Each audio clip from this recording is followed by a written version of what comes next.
This channel does not promote any violent, harmful, or illegal activities. All content provided by this channel is meant for an educational purpose only. গ্যাসের ব্যথা কি সত্যিই জাঁকিয়ে বসেছে দেশ জুড়ে?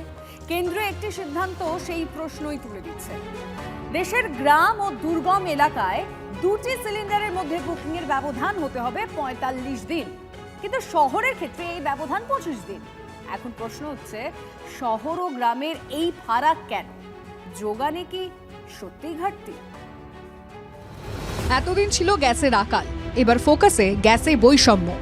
সংসদে কেন্দ্রীয় পেট্রোলিয়াম মন্ত্রী হরদীপ পুরী জানালেন, চাহিদা সামাল দিতে দুটি সিলিন্ডারের মধ্যে বুকিংয়ের সময় বিধি চালু করেছে কেন্দ্র। শহরে ২৫ দিনের ব্যবধান, গ্রামে ৪৫ দিনের ব্যবধান। A 25-day minimum booking period has been introduced as a demand management measure in urban areas and 45 days in rural and Durgam Kshetra areas. শহর গ্রামের মধ্যে এই ব্যবধান কেন?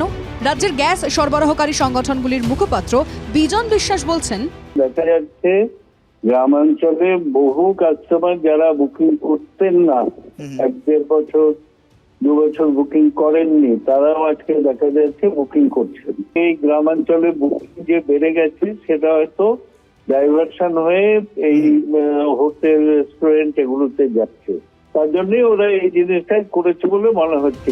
কিন্তু কালোবাজারি আটকাতে গিয়ে সাধারণ মানুষ কেন সমস্যার মুখে পড়বেন? 30 দিনের মধ্যে যদি আমার গ্যাসটা ফুরিয়ে যায়, তাহলে আমাকে হয় কাছে উঠে জ্বালানি পেরে আনতে হবে, নাহলে কয়লার ব্যবস্থা করতে হবে। তাহলে আমি কোন পথে হাঁটবো? শহরের লোকের ক্ষেত্রে 25 দিন আর আমার ক্ষেত্রে 45 দিন, আমি চালাবো কি করে? এটা সরকার বলুক। উজ্জ্বলা গ্যাস দিচ্ছে সবাইকে, যাতে গ্যাসে রান্না করে খেতে পারি, আর সে উনুন টুনুন তো সবই ভেঙে দেওয়া হয়েছে। তাহলে আবার পুরোনো যুগে ফিরে, আদিম যুগে ফিরে যেতে হবে আমাদেরকে। এই প্রশ্নের রাজনীতি তোলপাড় হতে শুরু করেছে। রাজ্যের মুখ্যমন্ত্রী আগেই ঘোষণা করেছেন সোমবার পথে নামবেন। এদিকে রাজ্য সরকার চালু করেছে কিছু নিয়ম কানুন। নবান্নে খোলা হয়েছে কন্ট্রোল রুম। সরবরাহ পরিস্থিতি পর্যালোচনার জন্য মুখ্য সচিবের নেতৃত্বে কাজ করবে নজরদারি কমিটি। এই কমিটি এলপিজি সরবরাহ স্বাভাবিক রাখতে প্রয়োজনীয় ব্যবস্থা নেবে। অগ্রাধিকার গৃহস্থ মিড ডে মিল হাসপাতাল পরিষেবায়, হ্রাস টানা হচ্ছে হোটেল রেস্তোরাঁয় গ্যাস সরবরাহে। যদিও রাজ্যে এই নিয়ম কানুনকেই কটাক্ষ গেরুয়া শিবিরে। একটি মানুষ এখন জানে তৃণমূল কংগ্রেস কি করছে, তাদের এসওপি কি। দলের সর্বোচ্চ স্তর থেকে নির্দেশ দেওয়া হয়েছে, গান পয়েন্টে বিভিন্ন ডিলারদের থেকে তারা সিলিন্ডার জোর করে তুলে নিচ্ছে, আর্টিফিশিয়াল ক্রাইসিস তৈরি হচ্ছে। কেন্দ্র সময়সীমায় লাগাম টানছে, রাজ্য নিয়ম বেঁধে নিয়ন্ত্রণের চেষ্টা করছে, কিন্তু হরমুজের জলে জাহাজ না গড়ালে গ্যাসের ব্যথা আদৌ কমবে? Bureau report, TV9 Bangla.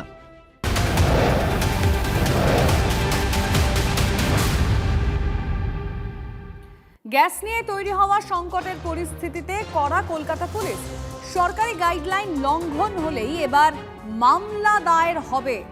আরও একবার আপনাদের জানিয়ে রাখবো, গ্যাস নিয়ে তৈরি হওয়া সংকটের পরিস্থিতিতে এবার কড়া কলকাতা পুলিশ। কি সিদ্ধান্ত নেওয়া হয়েছে, গাইডলাইনে কি কি বলা হয়েছে এবং সেইটা লঙ্ঘন করলে কি হতে পারে, সুপ্রিয় গুহ আমাদের প্রতিনিধি বলবেন। সুপ্রিয়, দেখো, ইতিমধ্যেই এই মধ্যপ্রাচ্যে যে যুদ্ধর পরিস্থিতি, তার কারণে শহর কলকাতা এবং রাজ্যের বিভিন্ন প্রান্তে গ্যাস সংকটের পরিস্থিতি তৈরি হয়েছে এবং সেই জায়গা থেকে কলকাতা পুলিশের তরফ থেকে, যেটা ইতিমধ্যেই সূত্র মারফত জানা যাচ্ছে, যে এই পরিস্থিতি মোকাবেলার জন্য ইতিমধ্যেই যে সিদ্ধান্ত নেওয়া হয়েছে, তাতে যদি কোথাও কোনো রকম ভাবে সরকারি গাইডলাইন লঙ্ঘন করা হয়, সেক্ষেত্রে এসেন্সিয়াল কমোডিটি ধারায় স্বতঃপ্রণোদিতভাবে মামলা রুজু করা হবে এনফোর্সমেন্ট ব্রাঞ্চ, অর্থাৎ কলকাতা পুলিশের যে ইবি রয়েছে তাদের তরফ থেকে। এবং কোথাও কোনো রকম ভাবে যদি এলপিজি গ্যাস যেগুলো বাণিজ্যিক কারণে ব্যবহার হয়, সেগুলো যদি অতিরিক্ত মাত্রায় কোথাও কোনো রকম ভাবে মজুত রাখা হয় বা কোনো রকম ভাবে কালোবাজারি হয়, এই কালোবাজারি রোখার জন্যই বা আটকানোর জন্যই কিন্তু এই সিদ্ধান্ত ইতিমধ্যেই কলকাতা পুলিশের তরফ থেকে নেওয়া হয়েছে। এবং এনফোর্সমেন্ট ব্রাঞ্চ কলকাতা পুলিশের যেটা রয়েছে, তারাই কিন্তু স্বতঃপ্রণোদিতভাবে প্রয়োজনে যদি তাদের কাছে অভিযোগ আসে, সেক্ষেত্রে তারা ব্যবস্থা গ্রহণ করবে। ধন্যবাদ। আগেই বেড়েছে রান্নার গ্যাসের দাম, আর এবার তার সঙ্গে পাল্লা দিয়ে অটোয় ব্যবহৃত এলপিজির দাম বাড়লো লিটার প্রতি 5 টাকা। আর তার উপর গ্যাস ভরতে পাম্পগুলোতে অটোর লম্বা লাইন, বেড়েছে একাধিক রুটের ভাড়া। কোথাও কোথাও পাম্পে গ্যাস নেই, লম্বা হচ্ছে লাইন, পরিস্থিতি আরো বেহাল। আমরা তো শিক্ষিত বেকার মানুষ, আমরা অটো বার করেছি, আমরা আমাদের পরিবার এর উপরে নির্ভর করে, কিন্তু চাকরি বাকরি নেই, না সেন্ট্রাল না রাজ্যে। অটোতেও গ্যাস সংকট, পাম্পে অটো চালকদের লম্বা লাইন, এক ধাক্কায় বাড়ল অটো ভাড়া। গ্যাসের দাম বৃদ্ধির প্রভাব শহর এবং শহরতলির অটো পরিষেবাতেও। বুধবার থেকে বিভিন্ন রুটে অটো ভাড়া বাড়ানো হয়েছে 3 থেকে 5 টাকা পর্যন্ত। বিভিন্ন রুটে 3 থেকে 5 টাকা বৃদ্ধি। আগাম ঘোষণা ছাড়া ভাড়া বাড়ানোর সিদ্ধান্তে বিরক্ত এবং ক্ষুব্ধ সাধারণ যাত্রীরা। গ্যাস সংকটে ইউনিয়ন থেকে ভাড়া বাড়ানো হয়েছে বলে দাবি অটোরিকশা চালকদের। অটো পাওয়া যাচ্ছে না, চাইলেও অনেক দাম বেড়ে গেছে। এলপিজির বলছে ভাড়া প্রায় 3-4 টাকা মতন, 5 টাকা মতন বেড়ে গেছে। খুবই অসুবিধা হচ্ছে, মাইনে তো আর বাড়ছে না, ভাড়া বেড়ে যাচ্ছে সব জিনিসে, খুবই মুশকিলের মধ্যে যেতে হচ্ছে। আমাদের বেড়েছে 9 তারিখ দিয়ে, গ্যাস বাড়ার আগে থেকে। কত করে বেড়েছে? এইচডিএফ বেড়েছে 3 টাকা বেড়েছে, আর স্বাস্থ্য ভবন 2 টাকা বেড়েছে। ভাড়া বেড়েছে, এটা গ্যাসের জন্য বাড়িনি, এটা বেড়েছে আমাদের আগামী অনেক দিন ধরেই বাড়ার কথা ছিল, এখন বেড়েছে ওই কথাটা। একই কলকাতায় অটো রিক্সা ভাড়ার দুই ছবি। চিংড়িঘাটায় বেড়েছে অটো ভাড়া, ভাড়া বাড়েনি ধর্মতলায়। অটো চালকদের একাংশের দাবি মাত্র কয়েকটি রুটেই ভাড়া বৃদ্ধি হয়েছে। এদিকে গ্যাসের দাম বৃদ্ধির সঙ্গে লম্বা লাইন পেরিয়ে গ্যাস ভরতেও অনেকটা সময় চলে যাচ্ছে, ফলে রোজগারেও টান। আমাদের এখনো কোনো ইনফরমেশন নেই যে বলবে যে ভাড়া বাড়বে বা কিছু, এখনো বলেনি, কিন্তু আমরা তো 3 ঘন্টা 4 ঘন্টা করে লাইন দিই। গ্যাসের দাম তো 5 টাকা করে বেড়েই গেছে, একটা তো প্রবলেম আসছেই। তারপরে এই লাইনে দীর্ঘক্ষণ দাঁড়িয়ে থেকে ভাড়া বাড়াতে পারছি না। আমাদের ওভারলোডিং যদি একটা করে দিয়ে দেয় তাও মোটামুটি মেকআপ হয়ে যাবে। একদিন যাচ্ছি 7 ঘন্টা 8 ঘন্টা লাইনে দাঁড়াচ্ছি, দাঁড়ানোর পরে তারপরে গ্যাস পাচ্ছি, অনেক লস হচ্ছে। গ্যাস সংকটে অটোর হাল বেহাল। যদিও পরিবহন মন্ত্রীর আশ্বাস, কোথাও কোনো বাড়তি ভাড়া নিলে নেওয়া হবে ব্যবস্থা। অটোর ভাড়াটা এলাকার মানুষের চাহিদা যোগানের উপরে যেভাবে দাম নির্ধারিত হয় সেভাবেই দাম নির্ধারিত হয়ে আছে। তবে কোথাও কোথাও যদি অতিরিক্ত কোনো সংকটের সময় নেয়, আমরা সেটা খেয়াল রাখছি, আমাদের পুলিশ প্রশাসন খেয়াল রাখছে।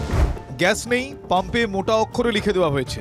সোদপুর কিংবা সিথির মোড় থেকে অটো নিয়ে বারাসতে গিয়েও খালি হাতেই ফিরতে হচ্ছে। আমি এসেছি ভোর 5টার সময়। 5টার সময় এসে তো লাইনে দাঁড়িয়ে রয়েছি, দেখতে পাচ্ছেন কত গাড়ি, আমাদের সব দূর দূরান্ত থেকে গাড়িগুলো এসছে। এখন গ্যাসের দোকান তো খুলছেই না, কিছুই বলছে না, আমরা জানতেই তো পারছি না। সে 5টা 20 থেকে লাইনে দাঁড়িয়ে না খেয়ে দাঁড়িয়ে রয়েছি। এবার এইভাবে কদিন গাড়ি বন্ধ রেখে দেবো কোনো জানি না। কি আদতেও যদি না পান তাহলে কি করবেন? বসে থাকবে গাড়িগুলো, চলবে না গাড়ি। সংকটের মেঘ যে ক্রমেই আরো ঘনীভূত হচ্ছে তা মানছেন সকলেই। কিভাবে চলবে সংসার তাই ভেবে কুল কেনারা পাচ্ছেন না অনেকেই। Bureau report, TV9 Bangla. যুদ্ধের জ্বালানির আকার, সেই আঁচ গায়ে লাগছে না প্রত্যন্ত এলাকার প্রাইমারি স্কুলে। কোনোদিন গ্যাসের সিলিন্ডারই ঢোকেনি স্কুলগুলোতে। দেশ জুড়ে গ্যাসের হাহাকার।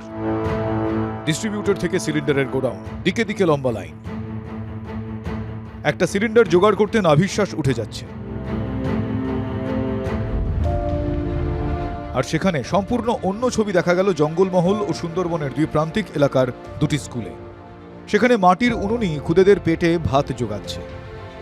দক্ষিণ 24 পরগনার বাসন্তীর 5 নম্বর নফরগঞ্জ এফপি স্কুলে গ্যাসের অভাব বাধা হতে পারেনি খুদে পড়ুয়াদের মিড ডে মিলে। সেখানে দিব্যি সাবেকি মাটির উনুনে কাঠের জালে রান্না হচ্ছে গরম গরম ভাত তরকারি।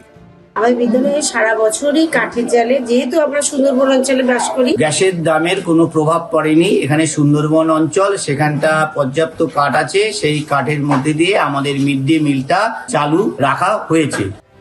মিড ডে মিল প্রকল্পের নিয়ম অনুযায়ী গ্যাসের ব্যবস্থা থাকার কথা থাকলেও এই স্কুলে এখনো তা পৌঁছয়নি। ফলে গ্যাসের আকালের বাজারে সাপে বড় হয়েছে।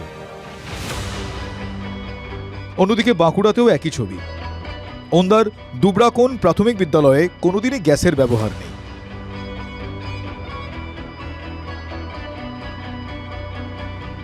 পাশাপাশি দুটি উনুন, আর সেই দুইটি উনুনের মধ্যে দাও দাও করে জ্বলছে স্থানীয় মিল থেকে কিনে আনা শুকনো কাঠের গুঁড়ি, আর পাশে ডাঁই করে রাখা হয়েছে শুকনো পাতা।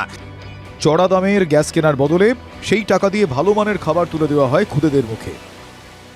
তো আমরা গ্যাস চালু করতে পারছি না এই জন্যেই যে আমাদের স্কুলে মাসে 8-10টা গ্যাস লাগবে, তার খরচ মিনিমাম 8,000 টাকা। অথচ আমাদের 8,000 টাকা দিয়ে মিড ডে মিল রান্না করা সম্ভব। আমাদের কাঠ ব্যবহার করার কারণ হচ্ছে, আমাদের সবচেয়ে বড় কথা হচ্ছে আমাদের যে বরাদ্দ, তাতে আমাদের হয়তো প্রায় 70 থেকে 80% এভাব আমাদের কিন্তু গ্যাসেই চলে যাবে। সেখানে আমরা ছাত্রদের মুখে ডাল ভাতটাও তুলে দিতে পারবো না। রাজ্যের প্রাথমিক স্কুলগুলিতে মিড ডে মিলের জন্য পড়ুয়াদের মাথাপিছু বরাদ্দ থাকে মাত্র 6 টাকা 78 পয়সা এবং 100 গ্রাম চাল। মিড ডে মিল নিয়ে এই মুখ্যমন্ত্রী গত নির্বাচনের সময় একটা লিস্ট ছাপিয়ে দিয়েছিলেন। সয়াবিন দেওয়া হবে, চিকেন দেওয়া হবে, ডিম দেওয়া হবে, আর তারপরে বরাদ্দ বাড়েনি, এখন সব হাওয়া। এদিকে গ্যাসেরও দাম বাড়াবে, এদিকে তোমরা চিন্তা ভাবনাও করবে না, ছাত্রছাত্রীদের ব্যাপারটাও দেখবে না। এই উদাসীনতাটা কেন্দ্রীয় সরকারের, ইট ইজ ভেরি ব্যাড। কেন্দ্র সরকারের পাওয়া টাকা নিয়ে দিচ্ছে, সেখানে রাজ্য সরকারের কোনো যোগদান নেই এবং কেন্দ্রের পাওয়া টাকা সাইফন করে অন্য খাতে ব্যয় করছে। মধ্যপ্রাচ্যে যুদ্ধের জেরে জ্বালানির সংকটের চেয়েও এই স্কুলের শিক্ষকদের কাছে বড় যুদ্ধ হলো নামমাত্র সরকারি অর্থ বরাদ্দে সব খরচ সামলে শিশুদের মুখে একবেলা পুষ্টিকর খাবার তুলে দেওয়া। ক্যামেরায় বুধন কর্মকারের সঙ্গে হীরক মুখোপাধ্যায় ও দেবব্রত মণ্ডলের রিপোর্ট, TV9 বাংলা।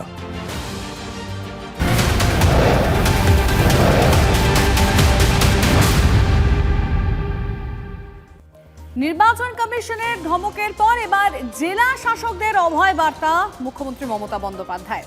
ক্রমাগত ভয় দেখাচ্ছে, ভোট আসছে, এসব বেশি করে করা হবে, আপনারা ভয় পাবেন না, কাজ করে যান। আর ঠিক কি কি বলা হয়েছে আমাদের রিপোর্টারের কাছে বাকি তথ্য জানবো। দীক্ষা ভুইয়া রয়েছেন। দীক্ষা, দেখো, আজকে বেসিক্যালি সব জেলা শাসক এবং পুলিশ সুপার এবং কমিশনারেটের সিপিদের মুখ্যমন্ত্রী বৈঠক করেছিলেন। বিশেষত মূল বিষয় ছিল গ্যাস সংক্রান্ত বা যে এই সমস্ত ডিজেল বা পেট্রোল এই সমস্ত সংক্রান্ত বিষয় নিয়ে। তারপরে মুখ্যমন্ত্রী সমস্ত জেলা শাসকদের উদ্দেশ্যে বলেন যে ফুল বেঞ্চের বৈঠকে জেলা শাসকদের কি কি বলা হয়েছে সমস্তটাই মুখ্যমন্ত্রীর গোচরে আছে, অর্থাৎ মুখ্যমন্ত্রী সবটাই জানেন এবং তিনি জেলা শাসক এবং পুলিশ সুপারদের আশ্বস্ত করেন কেউ যেন এই ভয় না পায়, কারণ ইলেকশন কমিশন অর্থাৎ ভয় পাওয়াচ্ছে বলে তিনি বলেছেন বলে আমরা সূত্র মারফত খবর পাচ্ছি। এবং ইলেকশন আসছে বলেই এসব এরকম বেশি করে করা হচ্ছে, এটাও মুখ্যমন্ত্রী বলেছেন বলে আমাদের কাছে সূত্রের মারফত খবর। পাশাপাশি মুখ্যমন্ত্রী এটাও বলেছেন যে বহিরাগতরা বাইরে বাংলায় ঢুকছে, তাদের এখন থেকেই ঢোকানো হচ্ছে, যেভাবেই হোক এই বিষয়টা সম্পর্কে জেলা শাসক বিশেষ করে পুলিশ প্রশাসনকে সতর্ক থাকতে বলেছেন। এবং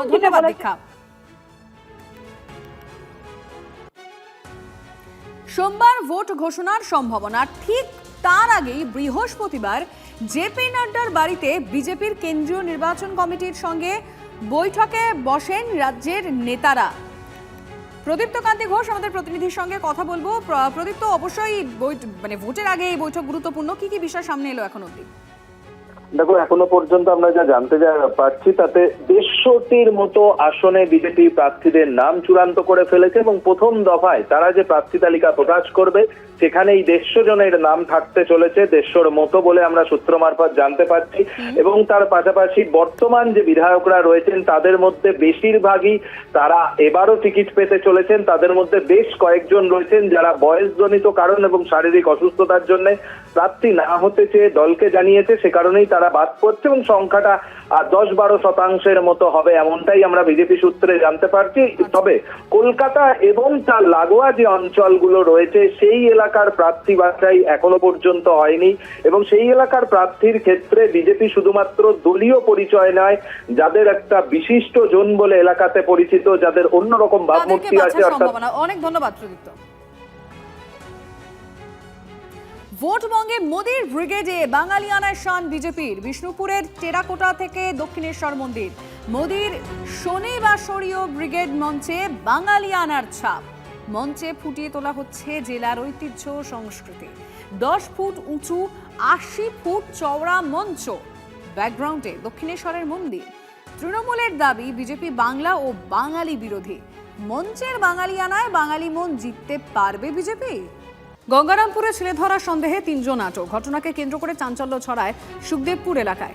গ্রামে উদ্দেশ্যহীনভাবে 3 জনকে ঘুরে বেড়াতে দেখেন গ্রামবাসীরা। তাদের কথাবার্তার অসঙ্গতি ছিল বলে অভিযোগ গ্রামবাসীদের। তাদের থেকে মাদক দ্রব্য মিলেছে বলেও অভিযোগ। এরপরই অভিযুক্তদের ঘিরে বিক্ষোভ দেখাতে শুরু করেন গ্রামবাসীরা। পুলিশ গিয়ে পরিস্থিতি সামাল দেয়। 3 জনকে নিয়ে যাওয়া হয় গঙ্গারামপুর থানায়।